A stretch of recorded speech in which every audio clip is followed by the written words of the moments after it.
ભારતીય સેનાની કઠિન તાલીમ પૂર્ણ કરીને માદરે વતન પરત ફરેલા વીર જવાન આદિત્યસિંહ ઠાકોરનું સાવલીના વાંકાનેર ખાતે ભવ્ય સ્વાગત કરવામાં આવ્યું હતું। સાવલી તાલુકાના વાંકાનેર ગામના એક આશાસ્પદ યુવાને દેશ સેવાના પવિત્ર માર્ગ ઉપર પ્રથમ સફળ પગલું ભરી સમગ્ર પંથકનું નામ રોશન કર્યું છે। વાંકાનેર ગામના યુવાન આદિત્યસિંહ કરણસિંહ રાઠોડે ભારતીય સેનાની અત્યંત કઠિન અને પડકારજનક તાલીમ સફળતાપૂર્વક પૂર્ણ કરી લીધી છે। આ ગૌરવપૂર્ણ સિદ્ધિ મેળવ્યા બાદ તેઓ પ્રથમ વખત પોતાના વતન પરત ફરતા સમગ્ર ગામમાં ખુશી અને ઉત્સાહનો માહોલ વ્યાપી ગયો છે। દેશની રક્ષા કાજે આર્મીમાં જોડાનાર આ વીર જવાનના સન્માન માટે ગ્રામજનો દ્વારા એક ભવ્ય સ્વાગત સમારોહનું આયોજન કરવામાં આવ્યું છે। સાંજે વાંકાનેર ગામના મુખ્ય ગેટથી જવાન આદિત્યસિંહના સન્માનમાં એક વિશાળ અને ભવ્ય શોભાયાત્રા કાઢવામાં આવશે।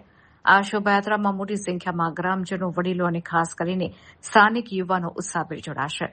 સમગ્ર વાંકાનેર ગામ જય જવાન અને ભારત માતા કી જયના ગગનભેદી નારાઓ સાથે ગુંજી ઉઠશે। ભારતીય સેનાના આ વીર જવાનને આવકારવા માટે લોકોમાં અદભુત દેશભક્તિનો માહોલ જોવા મળી રહ્યો છે। આદિત્યસિંહ રાઠોડની આ સફળતા અને દેશ સેવા પ્રત્યેનો જઝ્બો સ્થાનિક વિસ્તારના અન્ય યુવાનો માટે પણ લશ્કરમાં જોડાઈ દેશ સેવા કરવાની એક અનોખી પ્રેરણા પૂરી પાડશે।